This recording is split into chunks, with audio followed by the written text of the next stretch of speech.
Magandang araw mga boss. Kabibili pa lang ng may-ari itong sasakyan. Ang problema, itong nabili niya, malakas sa gas, delay humatak, at mataas ang minor kung makikita nyo. Pag in-start mo siya, ayan, 2,000 mahigit. Tapos titigil yan, bababa. Pero hanggang 1,500, 1,600 na lang siya maglalaro. Hindi na siya pupunta dun sa talagang tamang minor. Kaya ang mangyayari nga dito, syempre, malakas sa gas. Sa totoo lang mga boss, first time ko lang makakagawa ng ganitong klaseng sasakyan. Kaya salamat sa Diyos, nagtiwala sa akin yung may-ari. Kaya mga boss, umpisahan ko na itong trabaho ko. Tatanggalin ko itong tatlong spark plug niya. Pero unahin ko muna itong inlet hose. Ayan yung tinanggal ko mga boss. Sa pagtanggal naman mga boss ng spark plug, kung ano lang yung makakaabala sa paggawa mo, pwede mo siya tanggalin gaya ng inlet hose na tinanggal ko. At kung makikita nyo, dito sa lagayan ng spark plug, meron siyang cover. Meron niyang 4 na bolt, kailangan matanggal nyo yun. At pag okay na, pwede mo nang tanggalin itong cover niya. Tapos gagamit ka dyan ng socket wrench sa number 10. Para dito sa bolt ng ignition coil mo, meron niyang 3 bolt na tatanggalin ka para mabunot mo itong ignition coil. Huwag kayong mag-alala mga boss kasi yung pagtanggal naman ng mga bolt dito sa ignition coil, hindi naman siya ganoon ka-sensitive, madali lang, kayang-kaya nyo. Basta pag natanggalin mo na yung mga bolt dito sa ignition coil, dahan-dahanin nyo lang sa pagbunot mga boss. Tapos yung socket wire niya, gamit ka ng flat screw. Kung nahihirapan ka, katulad ng ginawa ko, isum muna lang para makita nyo. Ipipress nyo lang naman yan, tapos hihilahin nyo yung socket wire dito sa ignition coil. Ang ginamit ko lang naman kasing pantulak is yung flat screw. Tandaan nyo mga boss may ipipress ka sa socket wire dyan sa ignition coil bago mo siya mabunot. Hindi mo kasi mabubunot yung ignition coil kapag hindi mo dinis-engage itong socket wire niya. Ganun ang diskarte. Tapos itong spark plug niya, luwagan mo na yung 3 spark plug mga boss. Ganun muna ang gawin mo. Para pag tinanggal mo na yung spark plug, sunod-sunod na dahil maluluwag na silang 3. Ganun ang diskarte dyan mga boss. At dahil nga sa malalim ang lagayan itong spark plug niya, ang gagamitin mo dyang pambunot ay itong ignition coil niya. Pag itinusok mo yan mga boss, yung dulo ng spark plug, iipit dyan sa dulo ng ignition coil mo. Kaya ayan na rin ang gagamitin mong pantanggal. Basta siguraduhin mo lang na maluwag na talaga yung spark plug. At yung socket wrench nga pala na ginamit ko dyan, ang size niya is number 14. At pag natanggal nyo yung 3 spark plug, ito ngayon yung bago. Sa paglagay niyan mga boss, huwag niyo siyang ibabagsak. Ipitin niyo ng daliri niyo sa body habang dahan-dahan niyo siyang ibinababa. Ganun ang gawin niyo para safe niyo siyang mailagay. At pag nailagay mo na yung 3 piraso, pwede mo na siyang gamitan ng socket wrench mo. Pero, kamayin mo pa rin sa paghigpit gamit ang socket wrench mo. Pag medyo humigpit na, di mo na siya kaya higpitan ng kamay mo, tsaka mo yung gamitan ng ratchet mo. Sa paghigpit naman yan mga boss, wag naman sobrang higpit, yung alalay lang din. Baka naman sumobra ka, mahirapan ka sa pagtanggal niyan, kumapit yung spark plug. Kaya dapat yung alalay lang na higpit. At pag okay na yung pagkakahigpit mo, ilagay mo na yung 3 ignition coil niyan. Yung 2 socket wire na binunot mo dito sa ignition coil, wag mong kalimutang ilagay ng maayos yan. Pwede kasi yan pag maluwag yan, pumalya. O kaya hindi siya umandar dahil kulang sa kuryente. At pag okay na yung pagkakalapat ng 3 ignition coil mga boss, ito naman 3 bolt na number 10. Ilagay mo naman ngayon yan. Gagamit ka dyan ngayon ng socket wrench na number 10. O kaya box wrench, pwede rin yun. Dahil nga sa maliliit lang yan mga bolt yan mga boss, huwag mo naman masyadong sobra-sobra sa pagkakahigpit. Baka mamaya maputol yan o kaya malustred. Ikaw din naman problema. At pag okay na, ilagay mo na ngayon yung cover niya. Diyan naman sa cover nitong spark plug mo, meron niyang 4 na bolt na number 8. Ayan, lalo na yan mga boss mas maliit yung tornilyo niya, number 8 lang yan. Kaya dapat sa paghigpit, alalay lang. Ang pwedeng mangyari dyan is malustred naman itong kinakapitan ng bolt. Kaya dapat sa paghigpit, alalay lang. At pag okay na, ito namang hose niya ngayon. Yung hose mga boss, meron yan 2 clamp. Gagamit ka dyan naman ng Phillips screw. Higpitan mo lang siya ng tama.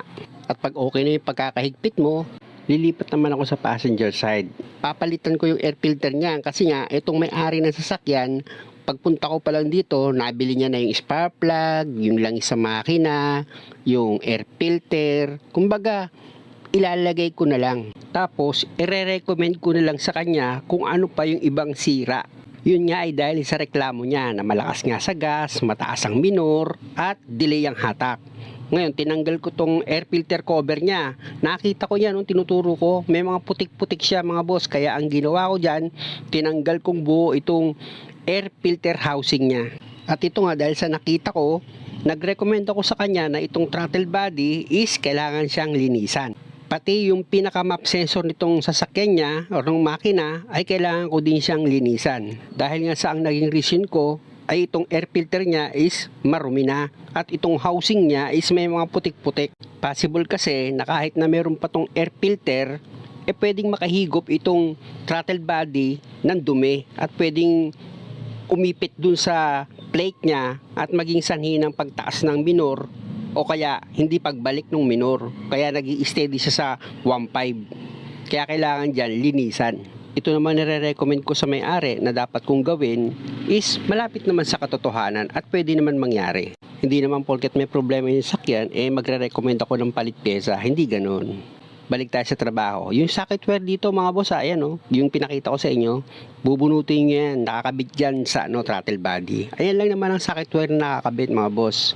Tapos pwede mo nang tanggalin itong 4 na bolt dito sa throttle body. Pag naluwagan mo na yung 4 na bolt dito sa throttle body mga boss, bunutin mo muna ng kamay mo yung mga bolt niya para hindi siya magkalaglagan. Tapos itabi mo yung bolt na pagsamasamahin mo para pag ibinalik mo mamaya hindi ka mahirapan maghanap. At meron pa tayong tatanggalin dyan yung coolant hose niya, 2 yon dito sa ilalim ng throttle body mo. Gagamit ka dyan ng plier para sa clamp. At pag natanggal mo na yung clamp niya, pwede mo na siyang itulak ngayon ng flat screw mo. Medyo may katigasan kasi yan mga boss, kaya ang ginamit kong pantulak dyan ay itong flat screw ko. Tutulak nyo lang naman yung hose para matanggal.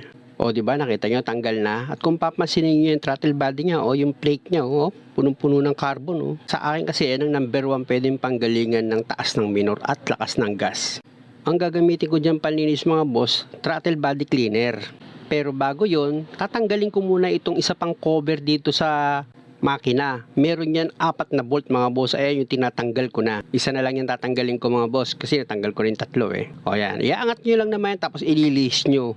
Kasi itong map sensor niya or pressure sensor, lilinisan ko yan. Sa pagtanggal ng socket wire mga boss, i-press nyo lang bago nyo bunutin. Hindi naman mahirap tanggalin yan mga boss. Tapos dito naman sa map sensor niya, gagamit ka na dyan ngayon ng socket wrench sa number 10. Tsaka mo ngayon tanggalin itong map sensor mo. Alalay lang sa paghila mga boss. At dito na tayo sa paglinis ng throttle body mga boss at ng map sensor. Inuna ko itong map sensor niya.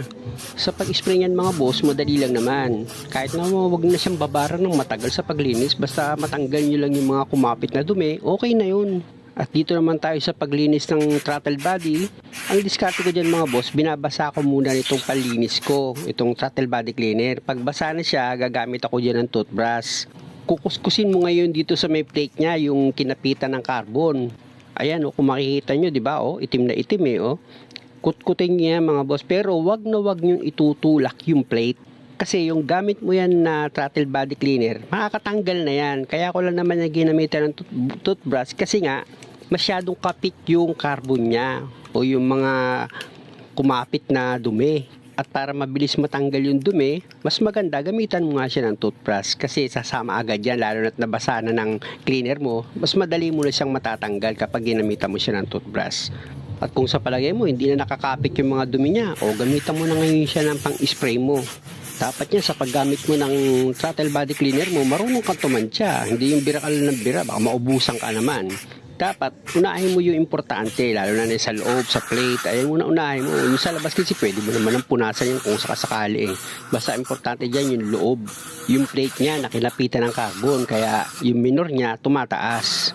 Sa bawat spray mo naman yan mga boss, mawawasa out mo yung dumi yan dahil tatalsik talaga siya Kaya hindi ka naman mahihirapan maglinis. Kita mo, di ba? Alinis na niya. Pwede mo na yan ibalik mga boss, patoyin mo lang.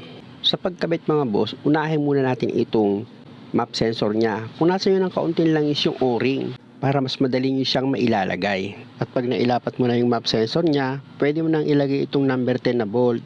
Kamayin mo muna, tapos higpitan mo ngayon ng number 10 na socket wrench mo. Sa paghigpit mga boss, yung tama lang kasi plastic lang yan, baka mabasag. At dahil okay na, dito naman tayo sa throttle body. Siyempre, ang unahin mo ilagay dyan yung 2 coolant hose. Siguraduhin mo na maayos yung pagkakalagay mo ng hose kasi pwedeng mag-leak yan. Tapos gumamit ka ng plier para mailagay mo na yung clamp niya. Sa paglagay naman ng clamp, siguraduhin mo lang na maayos yung pagkakaipit mo sa hose para hindi siya magkaroon ng leak. Pag okay na, pwede mo nang ilagay yung 4 na bolt dito sa throttle body. Basta pag naglagay kayo ng mga bolt dito sa throttle body, gamitan nyo lang ng kamay. Huwag nyo gagamitan ng direktang socket threads. Kasi possible nun, baka magkamali kayo, malus thread. Pero pag ganito, napakapit nyo na, di madali na lang kayo maghihigpit gamit yung socket threads nyo na number 10. Malaking bagay kasi kapag gumagawa ka ng sakyan mo, pinag-iingatan mo rin para hindi ka magastusan kung sakasakali. At dito naman tayo sa inlet hose, meron yan adjustable clamp. Ilagay mo muna yan kasi meron pa tayong ilalagay na isa, yung socket wire dito sa throttle body niya. Yun yung kinakabit ko mga boss. Pag okay na, pwede mo nang ilagay itong inlet hose niya dito sa throttle body. Gagamit ka dyan ng screwdriver. Higpitan mo ng maayos yan mga boss kasi kailangan walang singaw yan.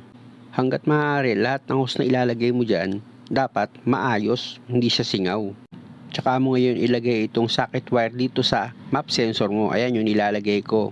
Pag okay na, dito ka naman ngayon sa air filter housing mo. Yan tinuturo ko mga boss.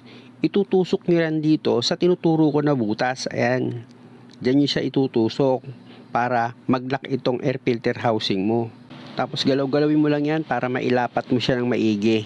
At pag okay na, pwede mo nang ilagay ngayon yung bolt na number 10. Ayan yung nilalagay ko. Tsaka mo ngayon higpitan ng socket threads mo. At pag nahigpitan mo na yung number 10 na bolt, pwede mo nang ilagay itong bagong air filter mo. Tsaka mo ngayon ilagay itong cover niya. Siguraduhin mo lang na maayos yung pagkakalapat mo dito sa air filter housing mo. Para yung clip niya sa gilid, madali mo siyang mailalagay. Di ba? Ganun lang mga boss. Tapos yung natitirang dalawang hose, pwede mo na siyang ilagay. Ayusin mo lang yung pagkakakabit ng mga clamp. Hindi kasi pwedeng bara-bara yung pagkakabit mo ng mga hose pag ganitong klase yung sasakyan, mga bossing. Kasi pag nagkaroon ng singaw yan dyan sa air filter lang, dyan sa hose niya, may possible yung mirror niya magloko. Hindi siya maging stable. Kaya dapat yung mga clamp niyan, ayusin mo yung pagkakahigpit. At pag okay na, maigpit na, di ba? Pwede mo na ngayon i-start para malaman natin kung nagbago na yung minor niya. Kung napansin nyo, di ba? Pag start, hindi biglang umangat yung minor. Normal kagad siya. Ganun lang mga boss. Tingnan natin dito sa RPM kung ilan na lang siya. Tanyo, ang baba na niya. 800 na lang. Yung before niyan, 2,000 plus. Tapos, pag nag-minor, 1.5 or 1.6. Ngayon, 800 na lang siya. Road test na natin. Bahala na yung customer humatol. Yan. Okay. Ano? Wala. Okay na?